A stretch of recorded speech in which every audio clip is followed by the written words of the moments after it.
Ini adalah kondisi cabai terkini, cabainya Bang Henry ini. Ini buah, ini susunan buah yang luar biasa ini. Buahnya bersih-bersih, kondisi ini yang matang, bersih, jernih.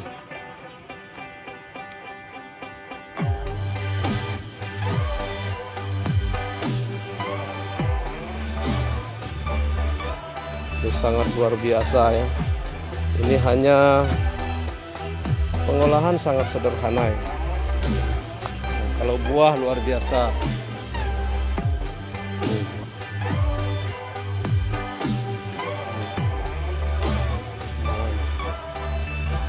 Sama dengan yang tidak ada bedanya. Semuanya buah.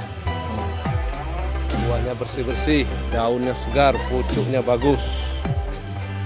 Semuanya hamparan cabai Bang Henry ini luar biasa hebat.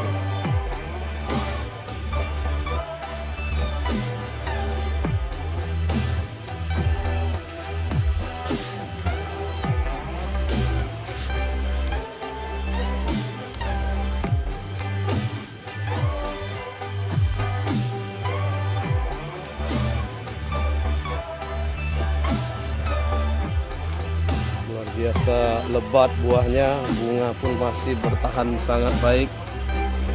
Buah semua sama ini, buah semua hampir patah dahannya karena saking lebat buahnya. Semuanya tidak pilih batang yang manapun, sama saja. Oke, teman-teman semuanya, ini beliau punya rahasia tersendiri untuk mengolah cabai di wilayah dataran rendah. Ini posisi gulutan atau pematang memang agak tinggi, 1 hasta kira-kira dari permukaan bawah, dari sini. Ini kira-kira 1 hasta. Sangat hebat. Kemudian menggunakan pupuk-pupuk yang juga sudah biasa digunakan. Ini dikasih ketan ini, atau sejenis dengan dolomit juga bisa ya. Buah sangat lebat. Ini pindah kita ke pematang yang berikutnya. Sama, semuanya buah. Jadi ketinggian pematang atau gulutan itu kurang lebih sehasta tingginya dari permukaan bawah ya, dari permukaan bawah. Nah, kemudian juga ini bisa diatur kadar airnya. Kalau kondisi cuaca panas, ini bisa dimasukkan air di sekitar irigasinya atau antara pematang dengan pematang yang satunya. Kondisi daun sangat efektif, bagus ini, sangat bagus. Ini kondisi sekarang ini, kondisi daun tergini, bunga juga masih lebat. Nah,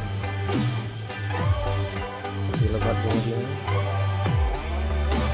Kemudian di sini juga metode penyemprotan yang rutin dilakukan oleh Bang Henry. Dalam pengolahan cabai ini kita harus melakukan penyemprotan yang rutin. Kadang-kadang 1 kali 4 hari itu sudah disemprot. Ini rutin ini, 1 kali 4 hari, kadang sekali 3 hari. Kadang-kadang melihat kondisi pucuk dan daun serta buah, bisa jadi sekali 2 hari, tapi itu sangat jarang dilakukan. Adapun obat-obatan yang dipakai ini hanya memakai obat-obat yang cukup sederhana, Ini ada lapitrin. Ini untuk tanaman cabai untuk mengatasi hama trip atau trip parvis pinus. Ini bisa dipakai lapitrin. Kemudian juga ada sejenis agil, ini berbentuk minyak ya, EC. Agil. Nah, ini untuk mengatasi hama juga ini. Kemudian ada juga untuk ulat geraya itu dikasih ulate. Ulate ya. Nah, ini obat-obat yang dipakai, ini obat-obat sederhana. Tapi ada sesuatu yang barangkali banyak orang-orang yang tidak menggunakannya, yaitunya khusus untuk pupuk buah. Itu dia menggunakan MKP Pak Tani.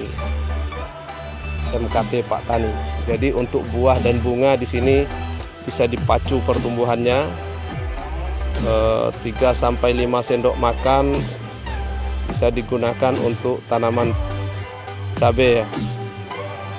Inilah pemacu untuk pertumbuhan buah yang juga aplikasi mudah dengan cara ditabur atau dikocor atau disiram, juga bisa disemprot atau sistem hidroponik. Ini semuanya bisa merangsang pertumbuhan akar dan pembungaan serta mencegah kerontokan bunga dan buah. Itu yang dipakai. Kemudian perekat yang juga berfungsi sebagai untuk mematikan ulat, kutu daun dan juga trip, itu adalah sunlight. Nah, ini juga banyak fungsinya selain untuk perekat. Ini juga dipakai untuk kutu daun atau kutu kebul dan trip. Sangat luar biasa, sederhana. Cuma metode penyemprotan juga melakukan penyemprotan yang sangat rutin ini, dan terjaga serta terkendali dalam posisi penanganan hama pada tanaman cabai ini. Ada sesuatu yang barangkali khusus untuk daun dan buah, ini sangat banyak digunakan oleh orang-orang, yaitunya sebuah metode yang sangat sederhana, yang barangkali sangat mudah untuk kita dapatkan dalam lingkungan rumah tangga. Setiap orang memasak nasi pasti ada itu. Nah, kita coba lihat di mana melakukan fermentasi, dan inilah yang menjadi salah satu kunci buahnya bersih, mengkilat seperti ini. Tidak ada cacat satu. Buahnya bersih, mengkilat. Nah, ini dia, kita lihat.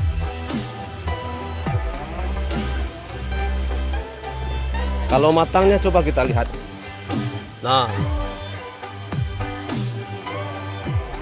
ini pas matang. Tapi apa rahasia untuk membersihkan sehingga ia begitu mengkilat, buahnya segar-segar? Nah, itulah yang perlu kita tahu. Nah, di sini dia. Nah, ini ada satu tempat yang bentuknya sangat jelek, tapi ini adalah salah satu tempat rahasia di mana buah itu bisa begitu mengkilat dan segar. Apa itu? Ini adalah tempat fermentasi pupuk organik. Nah, ini kalau kita buka nyamuknya luar biasa ini. Nah, sorry ya. Ada ular itu. Ciur. Nah, ini adalah tempat fermentasi air beras. Nah, itu. Coba saya angkat sedikit ya. Nah, itu adalah air beras yang sudah difermentasi beberapa hari. Kemudian ini dikocorkan juga bisa, disemprotkan juga bisa kepada tanaman. Sehingga setelah digunakan air beras ini yang sudah difermentasi ini, buah dan daun begitu segar dan mengkilat. Nah, inilah rahasia sebenarnya yang sangat sederhana, yang barangkali mungkin kita menganggap selama ini sepele dan tidak menganggap itu sebagai sesuatu yang baik. ternyata ini adalah tempat fermentasi air beras untuk dikocorkan atau disiramkan kepada tanaman cabai ini. Nah, sehingga buah bisa menjadi mengkilat. Dan ini sudah dicoba oleh ribuan orang di sini, bahkan jutaan orang. Tapi ini adalah sesuatu yang barangkali kita anggap sederhana, cuma menghasilkan sesuatu yang luar biasa. Ini dia kebunnya. Oke, terima kasih, semoga bermanfaat. Wabillahi taufiq wal hidayah. Wassalamualaikum warahmatullahi wabarakatuh.